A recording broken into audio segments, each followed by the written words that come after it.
Oh, bang this because I can. I call this regular board meeting to order. Can I have a roll call? Trustee Boyd? Here. Trustee Khan is absent tonight. Trustee Hopwood? Yeah. Vice President Inglis? Here. President Mahoney? Here. Superintendent Stone? Here. Thank you. The board will adjourn to closed session before we go, where we will discuss conference with legal counsel about anticipated litigation, public employee evaluation of the superintendent, conference with labor negotiator, and conference with superintendent and security personnel. Before we go into closed session, do we have any public comment? Seeing none on Zoom, seeing none on the room, we will adjourn to closed session.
Reconvening from closed session.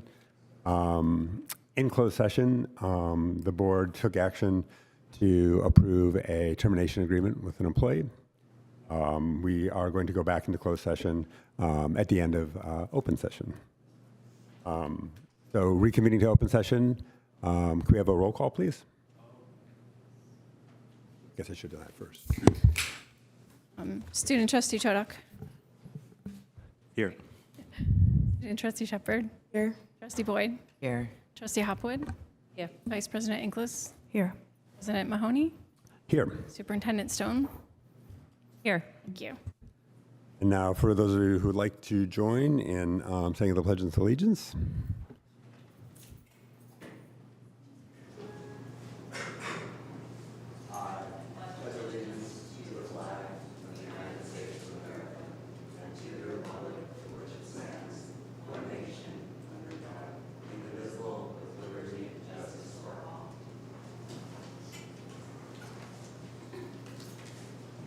Thank you. And now I'd like to have the reading of our foundational commitments, the vision, mission, and core values.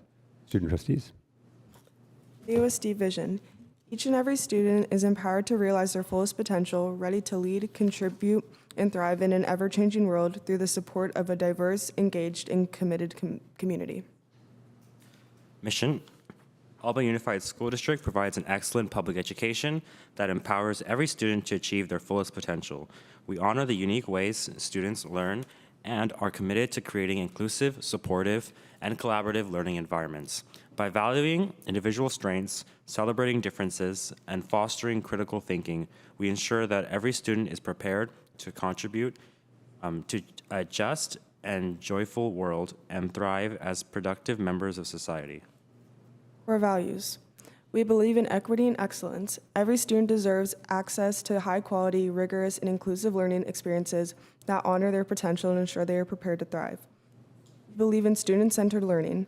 Students flourish when they experience agency, belonging, and a wellness and safe, supportive environments designed to meet their individual needs. We believe in collaborative leadership. Shared leadership and transparent, accountable systems are crucial for building trust, driving improvement, and fostering a culture of learning. We believe in honoring individual strengths. Each student brings unique gifts, identities, and ways of learning. Recognizing and valuing these differences is foundational to meaningful education. We believe in the power of community partnership. When educators, students, families, and community partners work together, we create schools where everyone belongs and every student is empowered to lead, contribute, and thrive. Board norms and code of conduct. Number 1, focus on what's best for students, ensure a respectful environment. Number 2, value diverse perspectives, act with dignity and professionalism. Number 3, maintain distinction between board and staff roles. Number 4, commit to a continuous learning and professional development. Thank you for that. I appreciate it. Can I have a motion to approve the meeting agenda? Move to approve the agenda. I second. All in favor? Aye. Great. Thank you. Now we'll move on to recognitions, our proclamation on Women's History Month.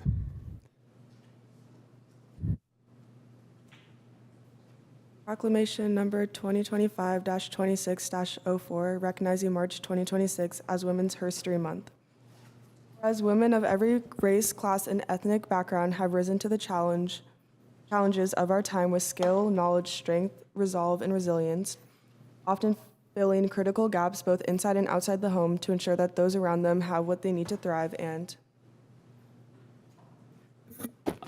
Whereas the Albany Unified School District is comprised overwhelmingly of women who also constitute the majority of district volunteers, and whereas we recognize the essential role that administrators, teachers, and staff play in the daily lives and development of our students, and whereas our principals, classroom teachers, paraeducators, counselors, librarians, district office staff, school office personnel, mental health professionals, food service staff, campus supervisors, nurses and health assistants, and facilities and custodial staff, and so many others have continually risen to meet the evolving needs of our students and families, particularly in the years following the COVID-19 pandemic, working tirelessly to ensure students are safe, supported, and cared for academically, socially, and emotionally, and Whereas despite their contributions, the work of women, both in and out of the home, continues to be undervalued as women are still paid less than men for comparable work and face persistent barriers to advancement. And Whereas women across generations have sustained a long legacy of collaboration,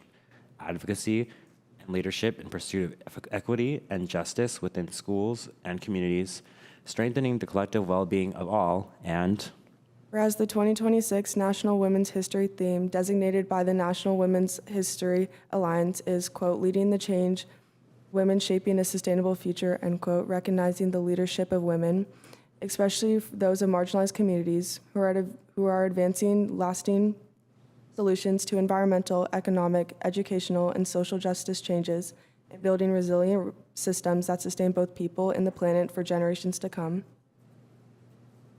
now, therefore, be it resolved that the Albany Unified School District Board of Education proclaims the month of March 2026 as Women's History Month and encourages all district administrators, teachers, staff, students, and community members to observe this occasion through reflection, learning, and celebration of the vital contributions of women. And Be it further resolved that we dedicate this month in appreciation of the women who work and volunteer throughout our district, and we express our sincere gratitude for their enduring commitment and leadership. Thank you. We'll now move to general comment for items that are not on the agenda. Please note that under the Brown Act, we're not allowed to respond to anything that is said during public comment. I'll start within the room. Any comments? Seeing none, I'll move to Zoom.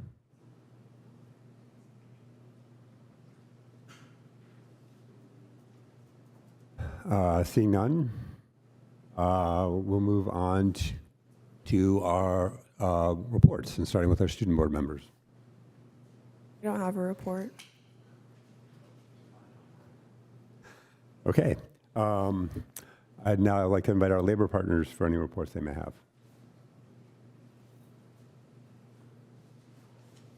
Hardly anything tonight. I feel like I was just here like 5 minutes ago. But we were very happy to head into break, having ratified our contract.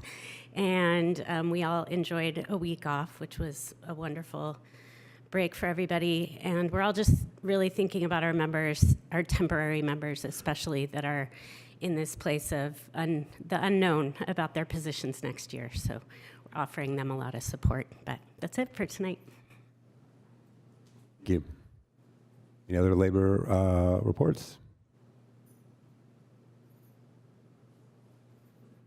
I'll turn it over to Superintendent for your report. Good evening, trustees, President Mahoney, thank you. So I too want to echo what our labor partner from Albany Teachers Association mentioned. I'm really excited that we were able to ratify the successor contract between Albany Unified School District and the Albany Teachers Association the Friday before break. And tonight you'll see that presented to you.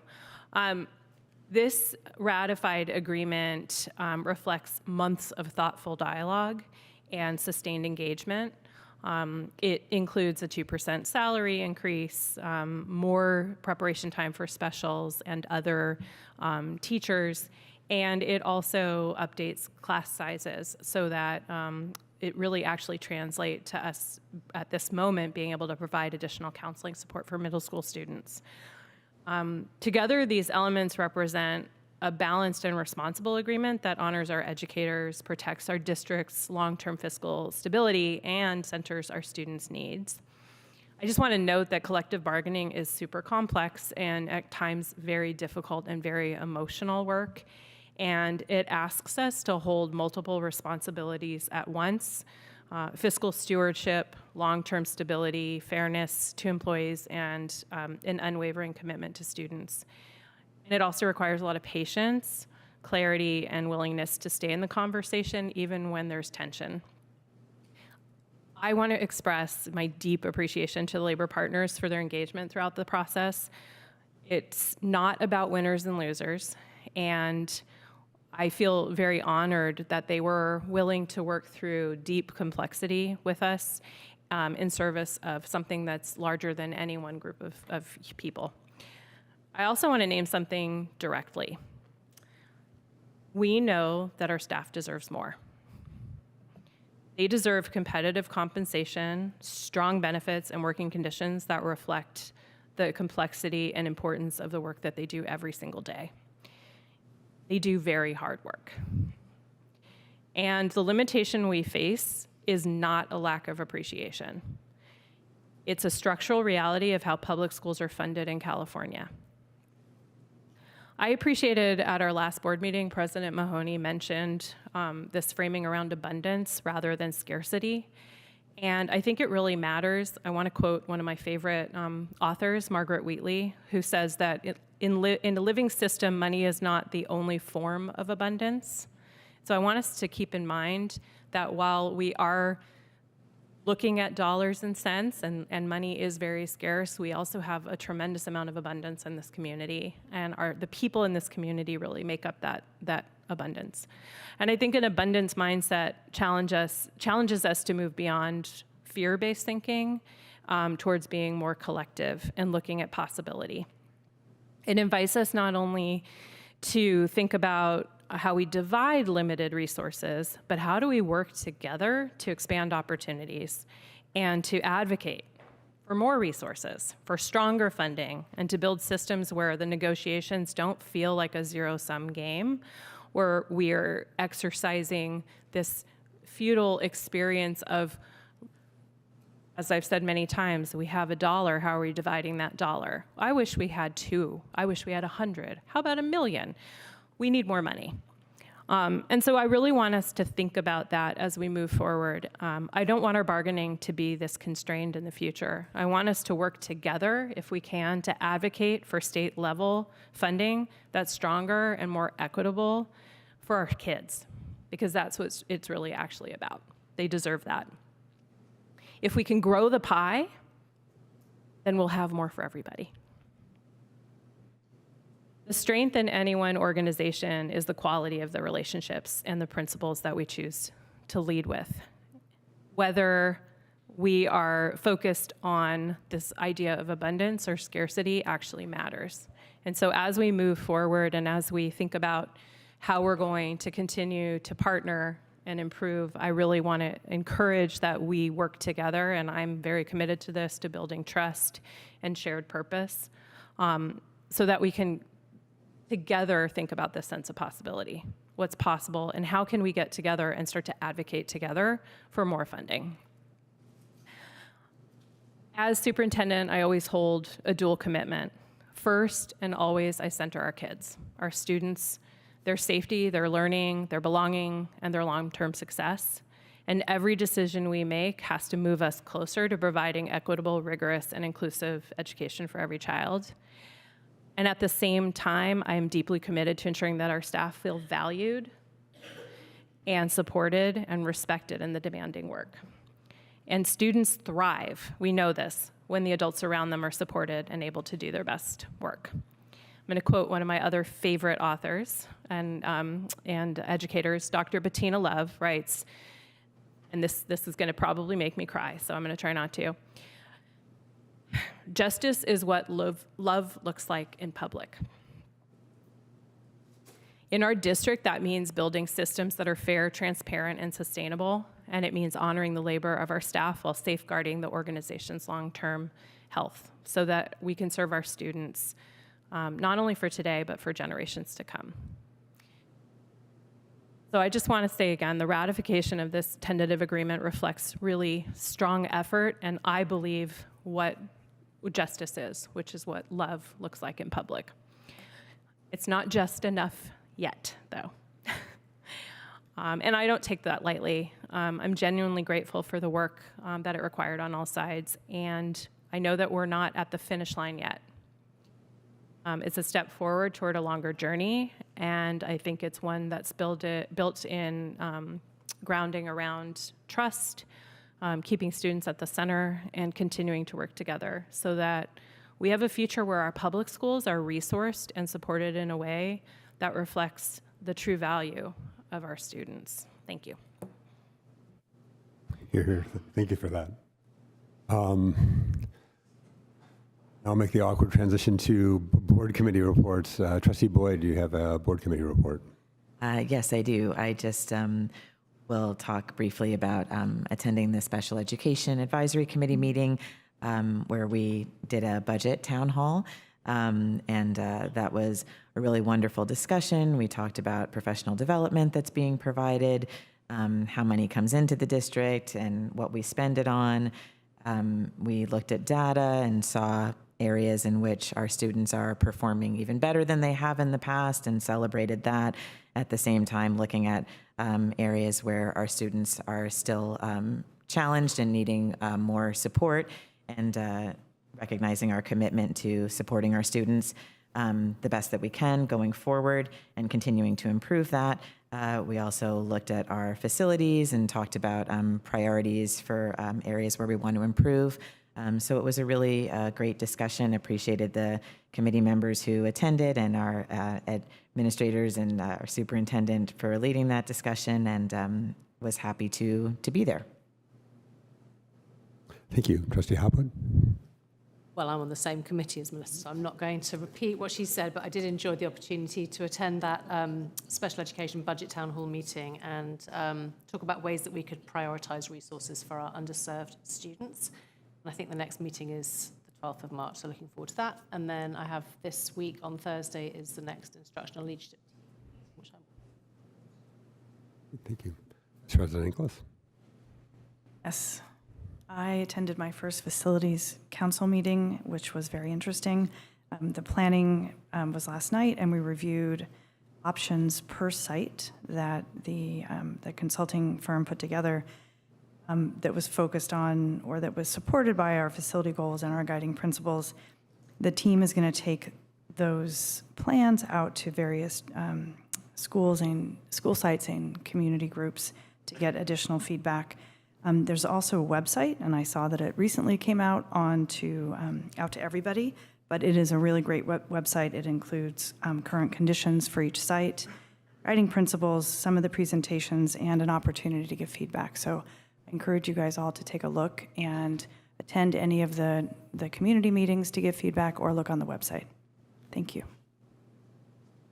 Thank you. I was at the same meeting, so I too will not repeat what the Vice President said, but I will repeat this one piece, which is having an opportunity to engage in what the future of this district looks like from a facilities perspective is a real opportunity. It doesn't come along that often. And while there's a bunch of people that are deeply involved in it, it's going to show up at various school sites, PTA meetings, and the like. And so seize that opportunity if you can. And if you can't attend those, definitely check out the website and give your feedback that way as well. Like, facilities expenditures are big, permanent, strategic decisions, and we want to make sure we're doing them in such a way that's the best benefit to the community. Okay, so now I'll move on to board member reports. Back to you, Trustee Boyd. Hello. So I will just share, we had our Black History Month annual celebration before the break. Want to appreciate the folks in this room who attended that, including our superintendent. Want to really appreciate our teachers, staff, our students who performed. It's always just a really wonderful event. Appreciate all the community members who came out and supported our students and ate yummy food and had an opportunity to have a bit of community together. It's a really wonderful event that I look forward to every year. Also, in my still pretty new Cornell role, I will be attending my first community time tomorrow morning at 8:30 and Coffee with Kat on Friday morning at 8:30. So any folks who want to go swing by that, please do. I'm looking forward to it. And then for our second and final board meeting during Black History Month, today I will be reading I Too by Langston Hughes. I too sing America. I am the darker brother. They send me to eat in the kitchen when company comes, but I laugh and eat well and grow strong. Tomorrow, I'll be at the table when company comes.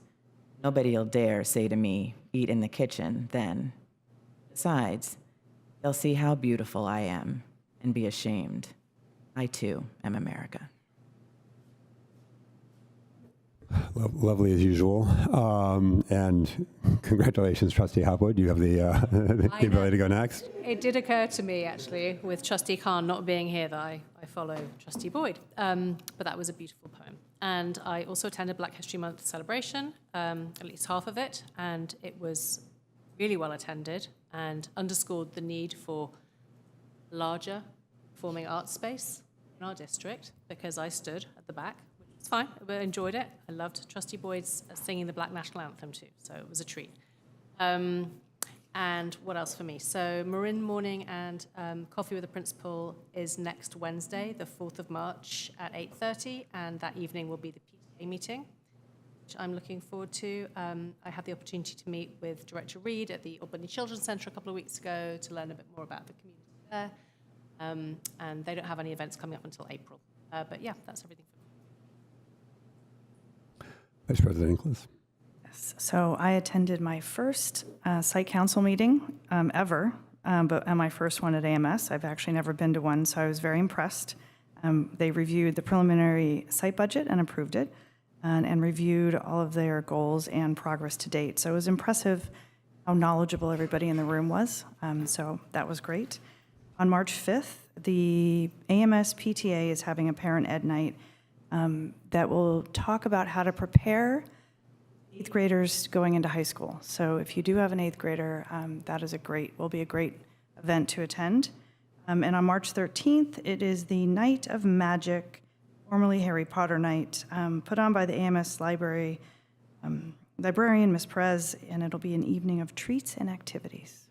Thank you. It was always one of my favorite events with my kiddos. I'm going to return to a conversation or an item I brought up at the last board meeting, which is about the change in starting time of the school board open meeting time, because I don't think I was particularly clear or transparent about it, and I wanted to make sure that I was.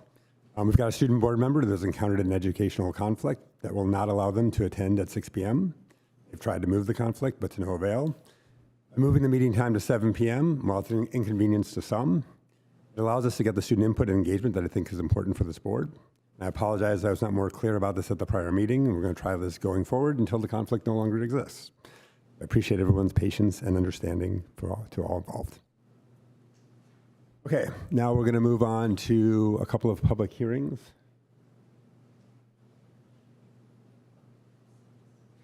Starting with a public hearing to sunshine negotiation proposals from Service Employees International Union to Albany Unified School District. Good evening. The sunshine process is just each of the parties notifying the other party what we can expect to see discussed when we're bargaining at the bargaining table. And then we put it on a public hearing so that anyone from the public can have an opportunity to comment on either proposals. So this proposal is from SEIU. SEIU is our bargaining unit that represents custodial staff, maintenance staff, and food service workers. And they've opened all articles of the contract. I guess we do questions. Oh, did I just open up? Just open. Okay, so now I'm going to open up the public hearing. Anybody would like to comment? Seeing none, I will close the public hearing. Great. Moving on to our next item, which is conduct a public hearing on sunshine negotiation proposal from Albany Unified School District to the Service Employees International Union. So this is the district's sunshine proposal, and we too are opening all of the articles just so that we can do some work if there's any work to be done around cleanup language. Okay, I'm going to open the hearing for any comment. Seeing none, I'm going to close the meeting.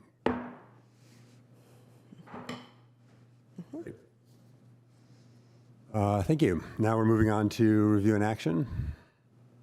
The first is ratification of the tentative agreement between the Albany Teachers Association and the Albany Unified School District. You haven't moved, so continue. Right. So you know, I don't think I could have done a better job than what Superintendent Stone has already said about the agreement. And so I'll just I'd like to keep that for the record. Do we have any questions from the board? Guess not, probably on that. So I'll open up for public comment on the item. Seeing none in the room. Seeing none on Zoom. Do I have a motion? I move to approve the ratification of the tentative agreement between Albany Teachers Association and Albany Unified School District. I second. Any comments from anyone? Oh, okay. All in favor? Aye. Actually, sorry, no, resolution? No, it's not a resolution. Aye. Yes, excellent. All right. Okay, now we're on to a resolution number 2025-26-10 to determine the tie-breaking criteria for classified employees. Correct. So a few meetings ago, we brought a similar resolution that applied to certificated employees. This will apply to classified employees. And as far as the tie-breaking criteria that we've determined here, it would be that should there be a tie, where if we were doing layoffs and if two people had the same seniority date, that we would then, the deciding factor would be by lottery. And that lottery would occur, it says public in the resolution, but it would be at the district office with myself and the union president. Questions? Any public comment?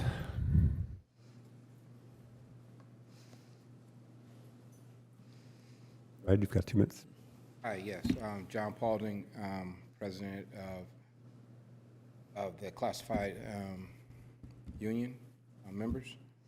About that same seniority date and things like that, that is very confusing to myself as well as our members. And I don't understand if you were hired on, say, in January, and then later on you move it to, everybody has the same hiring date just so that you can get a raise all at the same time to make it easier on accounting. That isn't fair to the people that got hired, say, in August, and then you move their date or what have you. And it gets very confusing. And then when it comes time to layoffs, then you says, oh, well, you guys were hired on the same date, so I think I like this person a little bit more, so I'm gonna let this person go. And that's not fair or anything. That's how I interpret it. Now, other people may interpret it different, but I just would like some more clarification. And I don't know, I haven't been here that long, but I don't know when that occurred, but a lot of my members don't like it. So we need to get that cleared up. That's all I have on that. Okay. Thank you. I'd like to, can I direct? I'm aware of some of the confusion that Mr. Paulding is describing with some of the CSEA members. There are multiple dates. There's your hire date, where you could have been a substitute. You're a substitute para or a substitute clerical. That's when you first started working with the district. You were not in the union at that time. But then there is when you became hired into a position that's represented by CSEA. And in that classification, let's say you are a clerk. You have a seniority date in that classification. But let's say later an opportunity to become a secretary becomes available. When you start as a secretary, that becomes your seniority date in that classification. But your seniority date doesn't go back to when you first became a clerk or when you were first a substitute. So seniority is tied to when you are in a classification that is represented by the bargaining unit. What I think the confusion that has come up has been that there's also something called, in our payroll system, an anniversary date. An anniversary date just tells the system when to move you up on the salary schedule. The two are, they're different. So seniority is tied to your first day in a certain specific classification. Great. And so what we're talking about here is 2 or more people starting in a single classification on the same day.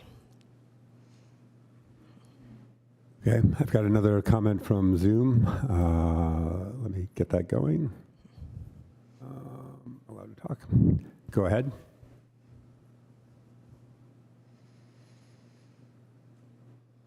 Hello? Yep, you're on. You've got 2 minutes. Hear me?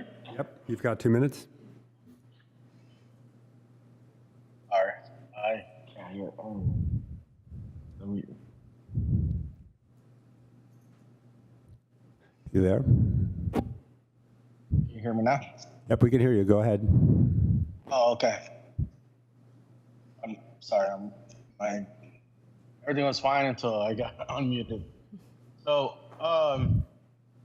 yeah, so I also had a question about the lottery system.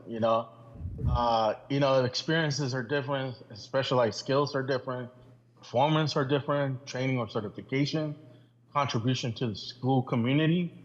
2 people may share a higher date, but have very different value to the district. A lottery doesn't account for that, or wouldn't, or would it? I mean, that would be something that I would raise as a concern when you are implementing this. And and another, it can be fair, but someone who has worked harder or taken on more responsibility may lose their job simply because their name was drawn last. Workers may feel district is avoiding thoughtful decision making. I mean, there's a lot of things when you do a lottery system. I know it's always going to be hard to do that, but if you create it where employees are not feeling disposable, unappreciated, anxious about the future layoff, and distrustful of leadership, then that's just not going to work when you're hiring and we're trying to recruit as parents. From a parent standpoint, those teachers that that I see in the evening participating with us, the teachers who are, say, example, are volunteering to be staff member or a group at the school who are not paid, and their lottery comes up, you're not creating a system that sees that too. So I know that in paper and hiring paper and everything, I know you have to make decisions, but I think that implementing these things, it is important to take consideration. And I would encourage you to examine this before you hit the gavel. Great, thank you so much for the comment. You're welcome.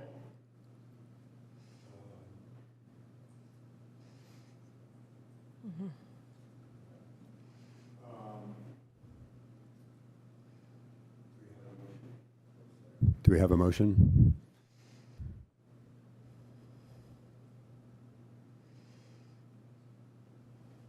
You have a question? We already did a question. Do you have a question? Sorry, do you have a question? I do have a question. Thank you so much. Vice President Inclus, go ahead. 2 questions, actually. Is this concept of the lottery standard across school districts?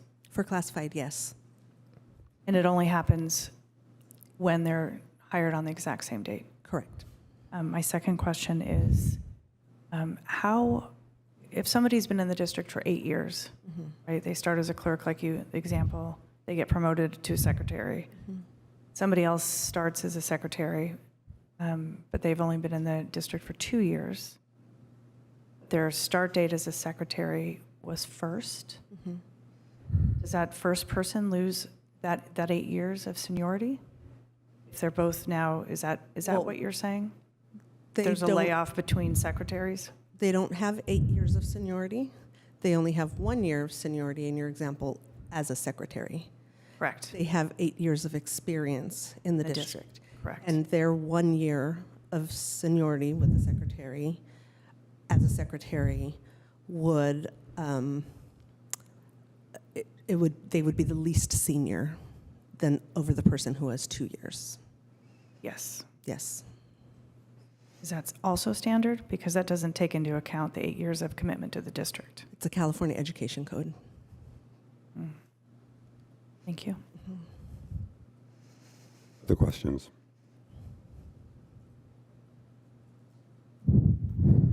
Trustee Boyd, you look like you were about to ask a question. Yeah, I'm puzzling. So,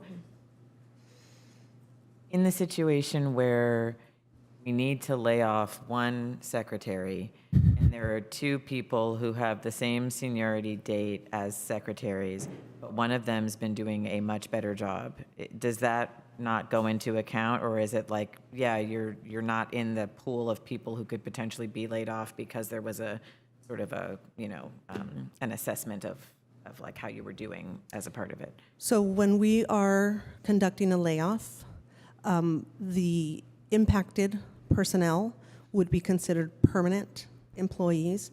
That means that they were hired into a position, that they were evaluated twice during their probationary period, and permanent status was recommended. If after that point there were performance issues, then those need to be addressed via a different route. We don't use the layoff system to address performance issues, which goes back to, again, why the lottery, because these are permanent folks who passed their probationary period. Trustee Hopwood? I can see why Mr. Paulding's members are confused by this process. That's one thing to say. But also, have we had to employ this tie-breaking situation? Have we been in that situation many times? No. It's the first time. Great, thank you. And, Trustee Shepherd? So if two secretaries had the same hiring date, but before one of them was a clerk, why isn't their seniority prior to becoming a secretary in count? Is that part of Ed Code? Because seniority is tied to when you started in a classification. And if your classification changes, your seniority date changes. That's just the law. Other questions? I just want to reiterate that this is for classified and not teaching staff, because I did hear one comment that was thinking that this might be teaching. Teaching is a completely different process. Thank you. Other questions? Okay. Do I have a motion? Yeah, I'll move to approve the resolution to determine tie-breaking criteria for classified employees.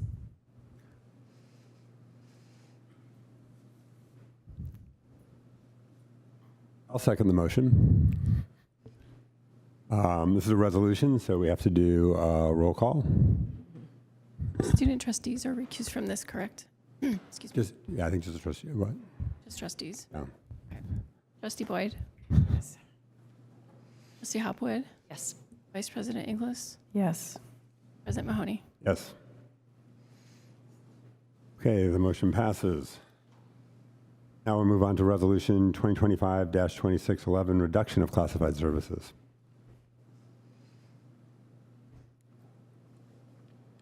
Thank you.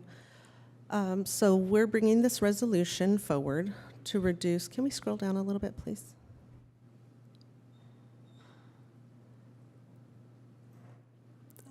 These specific classifications for the amount of FTE that's listed there. Specifically, the library technician positions are soft funded. That means one of them is funded through school care, and the other is funded through a one-time grant. And so we call that soft funding, which is not guaranteed for the next year. And so we're bringing that classification until we know more about funding or what our needs are for next year. And then with the paraeducator position, we had to add additional FTE because of our TK classes kept growing. And so we are reducing just to bring our adult ratios in the TK classes back in alignment with just how many sections of TK we are actually offering for next year as of now. And then the communication specialist is part of a restructure. Any questions about what's just been presented? Okay, then I'll go to public comment. Not seeing any in the room. Up. Not seeing any on Zoom. Do we have a motion? I move to approve resolution number 2025-2611, reduction of classified services. Second. Any questions or conversation about the motion? Seeing none, it's a resolution, so we need to do a roll call. We should do the student board members. I shouldn't have said that. I probably screwed up earlier. Student trustee Chodak? Yes. Student trustee Shepard? Yes. Trustee Boyd? Yes. Trustee Hopwood? Yes. Vice President Inclus? Yes. President Mahoney? Yes. Okay, now we'll move on to review and approve revised board policy administrative regulation 5141.27 food allergies / special dietary needs. Welcome. Thank you. Good evening, President Mahoney, trustees, Superintendent Stone, staff, and community. I am bringing our allergy plan, which is a board policy and AR, to the board for a review and action, so for a vote of approval. We had reviewed it. I'm going to go through a process, but just to give context for why I'm here tonight, we had reviewed it at the last board policy committee meeting, and all of the other policies had come to the board on consent, but because this has been a topic that's had a lot of discussion and interest, there was a decision made to bring this as a separate item for transparency and discussion, so that's why this one was pulled out as a separate item. And I now have exciting toggle. Let's see if this works. Oh, yes. All right, here we go. So I'm going to walk you through the process that we've gone through. I'm going to highlight what is different now than was before, and then an opportunity for any questions and discussion. So the process is that on June 18, 2024, the current board policy and AR that we have in place was updated and approved as part of the mass global adoption that we did working with CSBA to get all of our board policies that were over a decade out of compliance back into compliance. So it brought into just current ed code. So that's the one that's in place right now. Our superintendent in the fall, in response to there was rising concerns from parents of students with life-threatening food allergies that kept popping up in meetings and discussions and reach outs, asked for us to work on putting a policy in place that would protect our students' safety when on our campuses. So I worked with our district nurse, a parent of a child with a life-threatening food allergy, a teacher, and we reviewed the FAIR and FAPE, the kind of best practices that are out there related to allergies. We looked at what some other districts had, and we put together a proposal, which we brought to site leaders in August to start a rollout. And then on August 12, 2025, it was brought to the board, and there were a lot of concerns about the limitations that had been placed on community events and really highlighting the value in our community of having food-related events that build community. So from there, I pulled together a group of, invited all of our PTA presidents, and if they couldn't be there, they sent a representative, all of our affinity group leaders, and opened it up to any other parents or caregivers that were interested in participating. And we did have 3 parents there who had students with life-threatening food allergies who elected to come, so that was a nice bit of representation at a smaller meeting where we could have some really good discourse between those different community members. And then from there, also talked with our site leaders. They had been in touch with staff and students, and so received some feedback through them of what the concerns were that were surfacing and what things were not of concern. There was individuals, in a number of communications, I had invited individuals to reach out and also just follow up from board meetings. So I had some individual conversations with parents, teachers, and staff and students. and then brought the policy back as an update on November 18th, 2025, with no action being asked to be taken, but just where we were in the process and what things we had pulled back on and what things we were still holding on, knowing that we were still in process. Since then, the policy was brought to the Board Policy Committee once at the end of 2025, and there was some great engagement from board members. I want to thank Trustee Hopwood for putting a lot of time and energy into like really pouring through that and a lot of back and forth.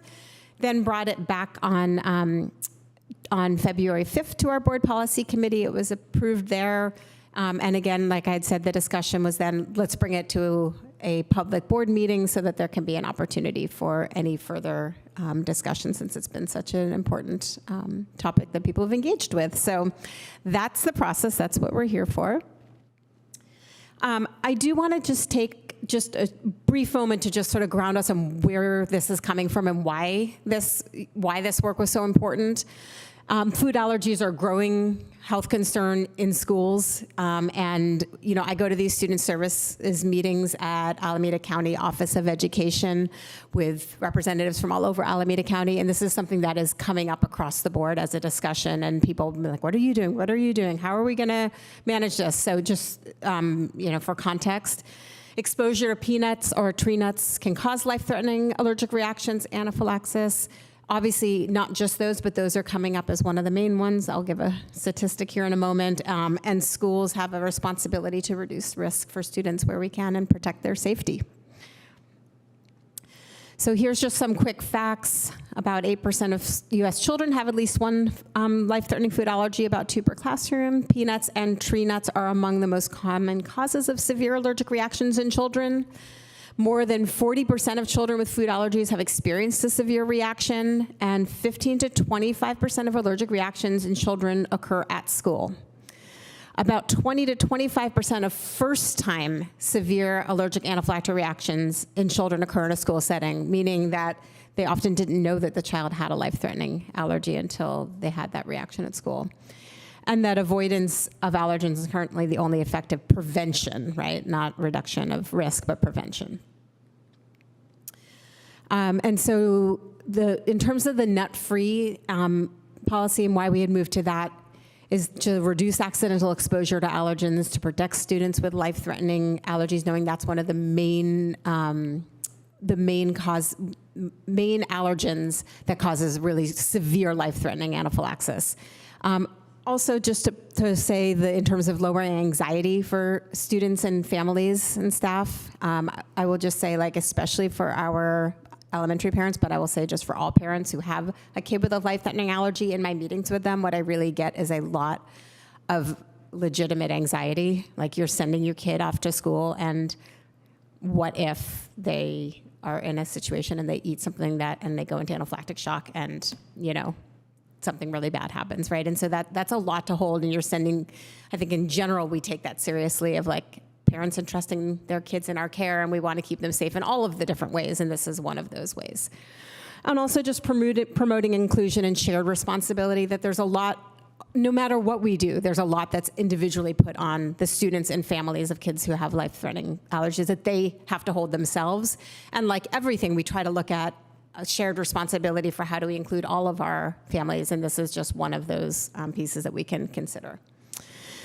I will say, just in transparency and representation, just that the feedback received during this process runs a wide gamut, and oftentimes needs are in competition with each other. I'd like to choose a different word than that, but are at odds with each other. I know at the last, in November when I presented at the board meeting, I'd shared we had a couple of parents of students who have eating disorders who were talking about how important nuts are to them. So that's something that is also life-threatening and important and valid, right? And yet, there's this. So just wanted to say that there are a range of different feelings and opinions about it. It is our job to keep students safe to the best of our ability, and we have had students at all levels of our schools go into anaphylactic shock. So I know that's not something that the public might hear about, but that's something that has happened. And I know we feel especially protective of our younger students because they have less agency in being able to speak up and manage and advocate and all of those things. I will say we've had kids go into anaphylactic shock at the middle and high school as well. And a lot of times there's pieces around the desire to fit in, impulsivity. Not all teenagers, just because they're teenagers, can manage that part easily. Many can, but it's something just to hold. Also, I will just say Albany High School does have an open campus for lunch, so there is the option to sit in Memorial Park, eat as many nuts as you want to eat, trying to just keep the campuses protected. Also, a recognition that celebrations are really an important piece of food and community building, and so we adjusted the guidelines to make sure that those were still happening. I didn't put this on there, but should have, that there was a lot of feedback from high school students about the importance of bake sales, and that was a really important part of club culture. So also wrapping that into kind of community events that are outside of the general classroom experience and making sure those could still happen. So what is different than the existing policy for the updated policy? One big piece was just codifying a lot of what's already been happening, but wanting to make sure it's happening clearly, intentionally, through changes of leadership and all of that. And I'll just give an example, like making sure we have a FAIR plan, which is the kind of this clear one-pager, bright plan that goes with teachers, subfolders, and everything for kids with life-threatening food allergies. We've been using those for years, but this is stating that. And so sharing how we share out with, that making sure that all staff are aware of who those students are who have life-threatening food allergies. The other thing that's different than before is how our campuses being peanut and tree nut free. And then also codifying, this was mostly done before, but not 100% across the board, that classrooms should be free of any known allergens of those particular students. So if you know you have a child in your classroom who has a life-threatening egg allergy, then any food-related classroom events you choose to have should not include eggs. And that should be communicated if you're allowing parents to send things in. And then for community events and for high school bake sales, what we're saying, other than nuts, do whatever you want to do. And we're asking, I can put this on the screen, that a card be used just that lists ingredients. And we know it's not fail-proof, it's not perfect, but it's, I think, an attempt to be clear, to communicate as best we can. Actually just today got a big batch of these and distributed them to each principal. So that's exciting. They have them now, and then they'll be just running copies moving forward. And I thought one thing that was really neat when we had the meeting with the PTA parents and affinity group leaders, that they suggested, maybe there could be a spot where it's not just about the allergies, but also, is the dish vegan? Is it vegetarian? Is it kosher? Is it, that sort of thing. So we created a spot for that. I really appreciated that feedback. So, the idea would be that bake sales and community potlucks still occur and that people can still bring in the foods from their cultures, but we just ask people to fill this out so that it's easier for families with life-threatening food allergies to navigate that process. So that concludes my presentation. Would love it if anyone has questions, comments, discussion. Questions from the board? Trustee Shepard? Just to be really clear, for bake sales on campus after school hours, do they have to be nut-free? Yeah, we're asking for our campuses to be nut-free at all times, even for outside groups who are coming in to use our facilities. Other questions? Because of the risk of contact exposure. Yeah. Other board questions? Trustee Shodek? And nut-free policy, does that not apply to school-run or students-run activities that are outside of campus? That's a great question. So can you say more about, give an example of what you mean? For example, leadership students often host, fundraisers and usually that's bake sales or some kind of food item. And it's usually held in, for example, Solano or Mercy or some other location that's outside of the school. Yeah, the nut-free we're just managing. I would say two things. We're managing it on our campus, so just no nuts on the campus. And then I would say that if it's the basketball team is having a school-hosted celebration party where we're sharing foods, then we would ask that be nut-free. But as far as bake sales off campus and all of that sort of thing, no, we're not managing that. Yeah. Mr. Shepard? Another question, because Diversity Week is coming up. So there's a potluck, and it's during school, but it's during lunch and it's in like the cement area between the school in the park. Does that also have to be nut free? Yeah, so I think it was actually Principal McNally was talking about that today, and he said that he was communicating to be nut free and pass out the potluck cards for people. Other questions from the board? I'll go to public comment in the room. We have one comment on Zoom. You're up. Can you hear me? Yep, we can hear you. Okay, thank you. So first, I want to thank both Superintendent Sarah and Deborah for engaging with me via email. So I have been one of the strongest proponents of pushing back on this policy. One, I have given them the national and state authorities, CDC, American Academy of Pediatrics, California Department of Education. They all emphasize layered, individualized strategy, not a blanket ban. Again, the individual health, these strategies include individual health plans, staffing training, cleaning and hand washing routines, emergency readiness. So I am part of the Familias Latinas de Albany, but I go to PTSA, PTA. I've gone to other parent groups, and I have not heard a single time where any of the parents have known of any invitation to come and talk about this. So I understand what has been said today, but it to me is very surprising because all I hear is more and more people having this concern of like why the district banned.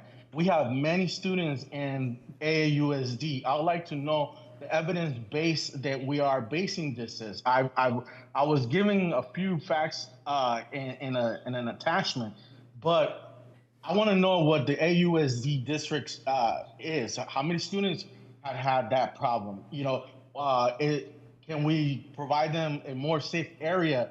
How does that area look like? Because one of the things is, at the end of the day, this isn't a debate about whether we protect children with severe allergy. We all agree on that. The real question is whether the district can justify choosing the most restrictive option without evidence, without transparency, and without including the families who will be most affected in the largest sense.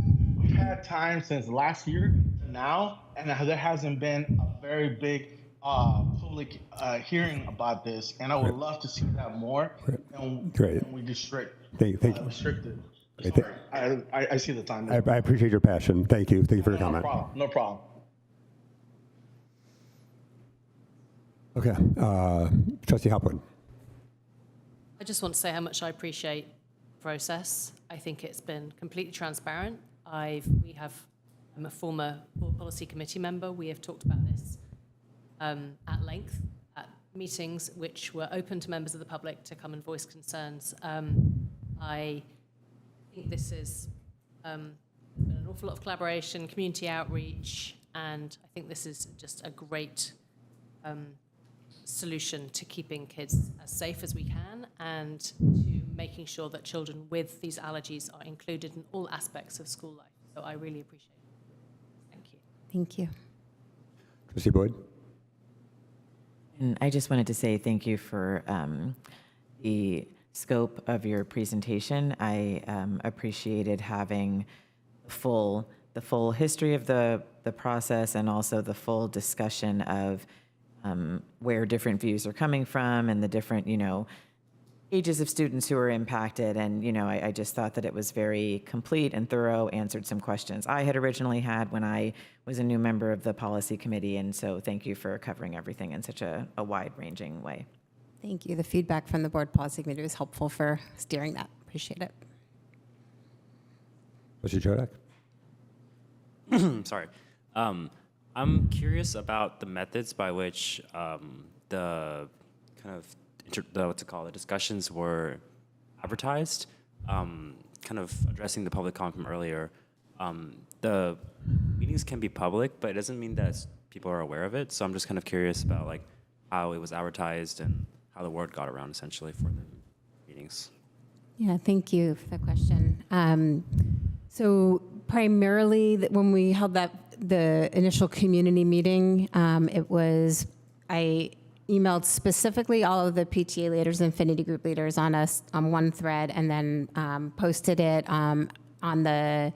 through the district Friday communication, and then asked each school to send it out as part of their communications, and asked middle and high school to send it out via student communications, and then also just sort of asked for less formal engagement. Like Principal McNally said, he was checking in with leadership students, as was Principal Mapes, in order to just let me know. And the feedback I was getting back was that bake sales were really important. Please do not remove people's ability to we don't want to just bring in packaged food. We want to be able to actually bake things. And that's a really important part of the culture of club life. So that was why we pivoted. That feedback specifically that came through Principal McNally from students was why we pulled back on because initially the policy was like, we're just going to do packaged stuff for bake sales. We don't want to, but we heard from students that was really important to not take away, which is why that is, other than the nut part, is back in place.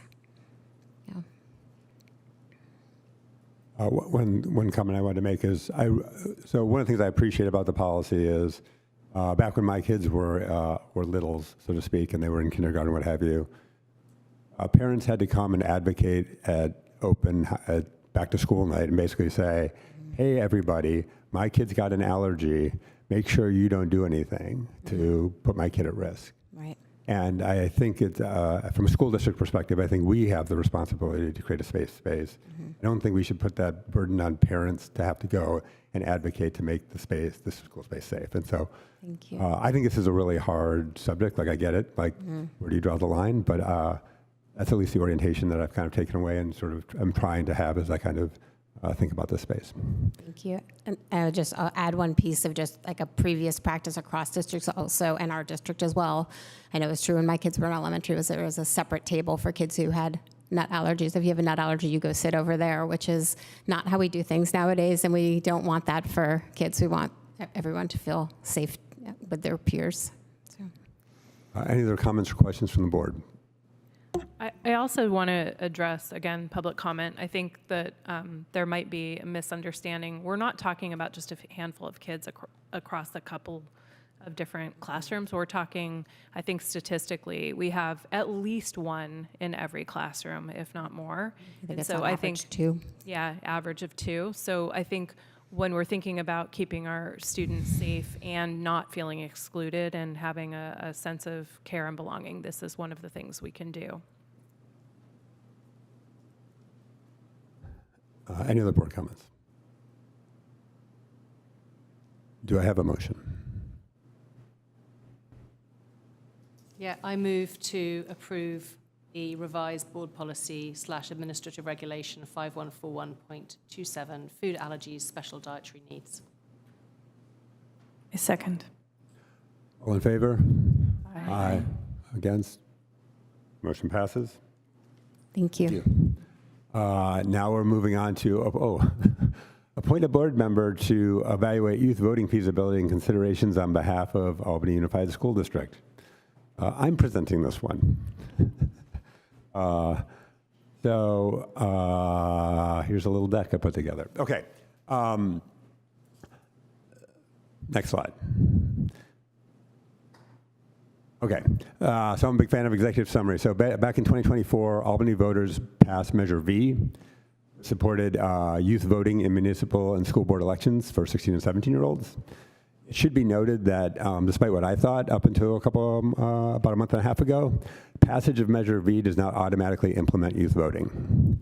So there's legal and procedural and cost considerations that we're going to have to address before we implement youth voting in Albany.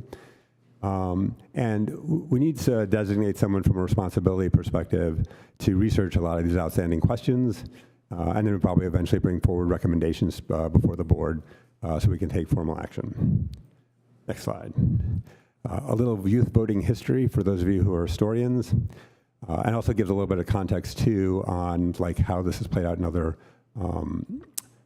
municipalities. And it looks like something I cut here, but in 2020, Oakland passed Measure QQ, which allowed 16 and 17-year-olds to vote in school board elections. And I think 2022, Berkeley passed it as well for the school board elections as well.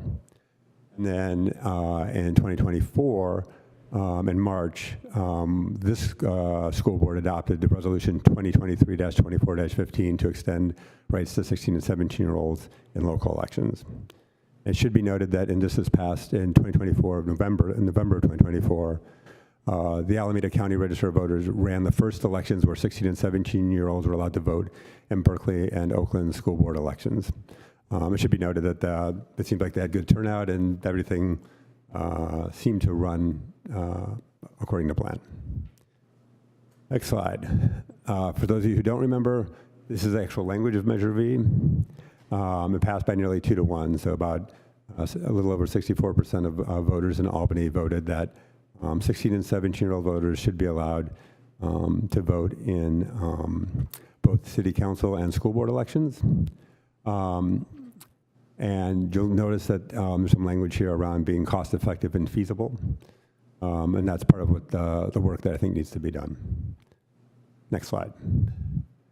So I'll tell you what I think we know, and then what I think we still need to figure out. So what I think we know. So as I said earlier, passing Measure V did not automatically allow for youth voting.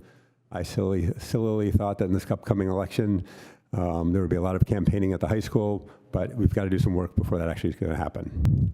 The Alameda Register of Voters can run school board elections for youth voters. My language here is precise. Like, they've run elections for school board, they have not run elections for municipalities. So city council would be a new thing for them, is my understanding. It's also my understanding that youth voting does not need to be extended to both municipal elections and school board elections at the same time. In other words, we could have youth voting for school board elections, which, based on what the Alameda Register of Voters has already been able to do, is probably going to be more straightforward than municipal elections, which is probably going to be a new thing for them. And then, assuming we decide to move forward, we're going to need to pass a resolution or something to authorize the inclusion of youth voters in whatever upcoming election there is. So there's a bunch of stuff, though, that I think we don't know at this point. So the cost of youth voting is going to be higher than a typical election. And the cost is based on registered voters, and we need to identify that. And I think it's important for us as a school board to have that information before we make that decision. Like, also note, like, I hadn't thought about this, we actually pay for school board elections, and voting costs are based on registered voters. I will say, I sent a note to the Alameda County supervisors who essentially manage the Register of Voters to ask them to try and establish both a cost and do it in a timely manner so that we in particular could have some ability to actually understand what the facts were before we make a decision. I also don't really fully understand, to be transparent, like, if we decide to move forward without the city council, I do not know enough about municipality school district relationships and figure out what next steps need to happen. So we're going to need to dedicate some time to figure that out. Next slide. Okay, so we need a point person to engage with stakeholders, register voters, city administrators, and get these questions answered. So for us, I think, to make an intelligent decision. I'll be transparent. I started by saying, hey, Superintendent Stone, who would be great in the district office to do this? And she said, we don't have anybody in the district office that has the bandwidth to do this, which totally get. Like, I mean, I don't think any of us had this on the radar at the beginning of the year. So I'm recommending that we appoint a board member to act on behalf of the district. And then we should have a conversation about who that is, because I want it to be transparent if people are actually working on this. I think that's the last slide, right? Oh, yeah, okay. Oh, sorry. Once we appoint the point person, this is the person going to have a bunch of questions and bring back to the board for discussion and action. So there's currently a member of MOU between the Registrar of Voters in Oakland Unified and Berkeley Unified. So we're going to need somebody to look at that and see if it actually meets our needs. We need to figure out what the costs are. We need to understand what the next steps that need to be completed based on the relationship of the district and the city. And then, if appropriate, we're going to have to draft a resolution. That is the last step. So I would open it up for, I guess, questions, and I'll go to public comment, and then we can do motion, whatever. Other questions, because I ran through it quickly, and I've spent more time on this probably than many, for better or for worse. It's not a question, it's a comment. Yeah. It's a very good presentation, so thank you. I will take all the sucking up I can get. I have some questions, but I'm wondering if the student board Yeah. members have questions beforehand.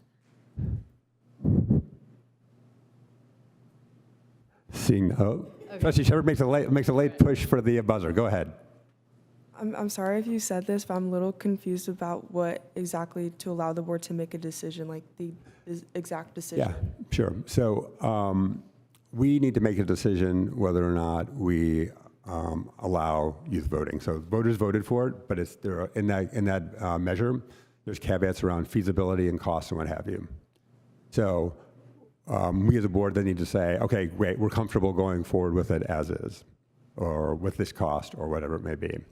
And so what I'm trying to articulate here is that there's a bunch of information that I think we need to know before we can make an intelligent decision. If it costs us $10 per registered voter or it costs us $120 per registered voter, there are going to be really different financial impacts to the district, and we'd have to have a conversation about, quite frankly, like youth voting or student services, which is not really a conversation I would look forward to having. So we need to figure that piece out so that we can then vote to say, yes, we think we should move forward to school board elections. That makes sense? Trustee Hopwood. So my understanding is it took 8 years for Berkeley and Oakland, following their election, that actually the voters decided they wanted youth voting. It took 8 years to actually have youth voting, right? So we are only a little bit in. We're not. We like to better our competition, but yeah. Yeah. So I have some questions. So one is we have an election this November, and how soon does this process, like when do we need to have the information to give the green light if we were to do youth voting in order for it to be on the ballot? You know, if those registered voters vote in Yeah, I don't think we have the drop deadline. I mean, I think we need to start working on it now, and my guess is going to be by the middle of the summer. Is probably going to be mid to late summer. Is probably going to be we would have to make a decision at the latest. Okay, and then one other That's question. just a guess, just to be I have a transparent. list of questions here. Go ahead for it. Another one is in your have any answers. presentation, you Yeah. mentioned stakeholders. Yeah. Right? So what were you thinking when you wrote that? Yeah, I mean, I think so. I don't have a great sense of exactly where the city council is sitting on some of this stuff. For instance, I think we wanted. I assume that the student population would be interested in this, and obviously we know where voters sit on it. So those are some of the groups that would have to be involved for sure. When I say happy to, I mean I'm okay, reluctantly happy to could take it on, because I feel like I have a bit of understanding because I work with the student leaders at 24. I think the two key components of the ballot language are the cost and the feasibility. Sure. So rather than even really engaging stakeholders, I think the cost piece. Oh, I think yeah. I didn't mean to imply an order of action, but I think I think for sure cost is going to be super important. And also, quite frankly, we need to understand exactly what it would take to actually do this at some point, because at some point that cost will come down. Even if the cost is not feasible and we don't want to move forward and decide not to go forward in 2026, at some point that cost is going to come down just because more and more communities are doing it. And I think also because in conversations I had with City Council the last couple of years, the expectation was that City Council, so municipal elections and school board elections, would both allow 16, 17-year-old voters, and so therefore that would technically halve school districts' financial burden. I'm not sure I would share that assumption. Okay. So I think that was definitely the expectation. I'm sure that may have been the assumption at the time. I do think that if it's, as you just mentioned, we were sort of told a certain dollar amount initially, and I think that does not sound realistic. Yeah, I think, and the reason I don't think it would necessarily be a shared cost is because it sounds like the registered voters has done it for school board elections. They've not done it for a municipality, and that cost of setting up that initial municipality sort of vehicle is, there's going to be a startup cost of that. So my guess is again, based on hunches and just talking to people, is going to be that that's actually going to cost more than a school board election, because we should be able to ride a little bit on the coattails of Oakland and Berkeley from a functionality perspective. I know we wanted to have public comment before we make a decision, so I'll shut up for a bit. Any other board questions? I'll go to public comment. Seeing none in the room. Oh, I've got one on Zoom. Go ahead. I just want to say thank you for taking this on. I think it's great. Something it's great to bring back to the front because yeah, and I shared your the one for inquiring on how this is going to cost, per voter costs. And one of the things is, and I wanted to kind of share with you, maybe the county registrar can support the youth voting, and they can probably help out the cost to see, because they run Albany's voting is run by Alameda County. Is not is that's correct, right? Yes, the Register of Voters is run by Alameda County. Okay, so I was just saying, getting the cost projection from Alameda County and whether they can help review whether those costs are feasible. And also, to your point, ensuring that the county register could implement those changes in the time that would allow for the youth voters to vote this election. So that's all I wanted to say. Thank you. Great, thank you.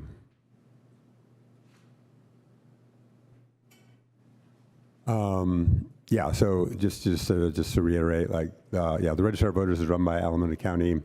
The Alameda County's supervisors has taken on that they are going to come up with a cost in a timely manner so that we can make the jurisdictions can make the decisions, not just about Albany, just to be clear. But they did not give a timeline for that resolution, as far as I understand. So I guess the question on the table is, and it sounds like wasn't necessarily expected, but Trustee Hopwood has said that she would take it on. Does anyone else have any thoughts, concerns, or desires to take that on? I'm happy to help too, by the way. But if you want to be a point person, I'm happy to offload. I just want to appreciate Trustee Hopwood because as I sat here and thought about it, I thought Trustee Hopwood is probably going to help us out on this one, and it is because she has presented herself historically again and again as someone who performs great services for our district. So thank you very much. Very kind, thank you. I guess I'll move that the board appoints Trustee Hopwood to be our point person on youth voting. I'll second. All in favor? Aye. Motion passes. And we can trade notes. Okay, we've got the consent calendar. It's my understanding we've got at least one item that needs updating on the consent calendar, so we can have I guess we can't approve it as is. Are we pulling the item, or are we making an adjustment to it? I think we're sharing the amended copy of item, B. Mm-hmm. We have it in there. And there was a typo on the date, so we just wanted to correct the date that the personnel report is being approved today and not on February 10th. And then under certificated personnel, under the category of non-reelect, we are striking one of the items for a teacher classification 0.8 FTE. It was placed on there. It was not. We did not intend to place it on the report.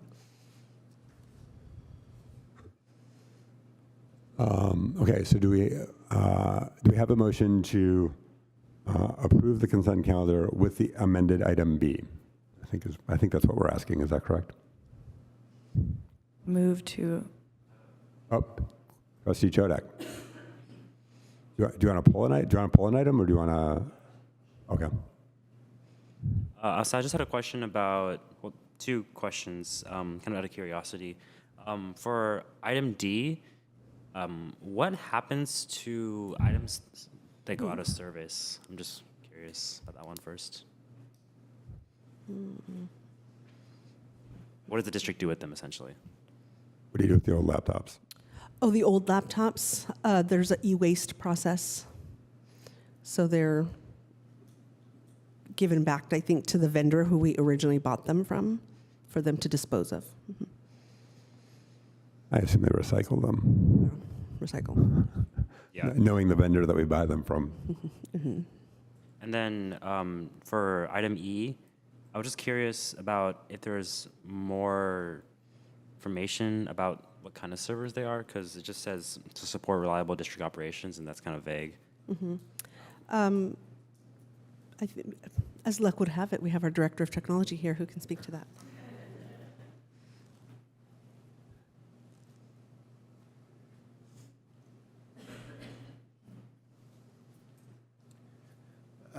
We have servers for authentication to log into the network, into devices, servers that handle IP addressing, DNS lookup to search the internet or go on the internet. What else do we have? We have the server that manages the clock bell intercom, the access control keycard system,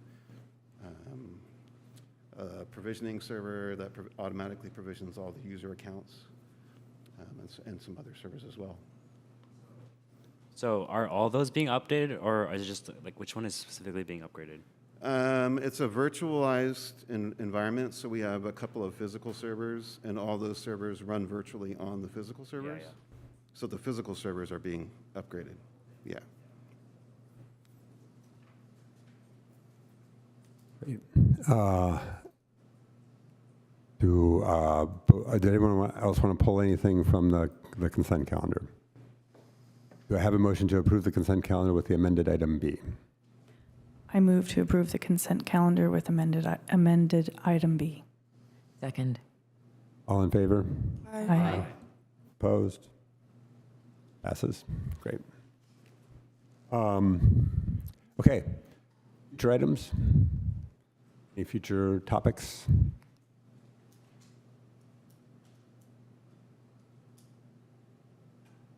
Hearing none. Okay. As stated at the beginning, we're going to recess to closed session. We already took public comment on closed session, so we don't need to do it again. But we will reconvene later. So with that, we adjourn to closed session.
closed session where we took no additional action.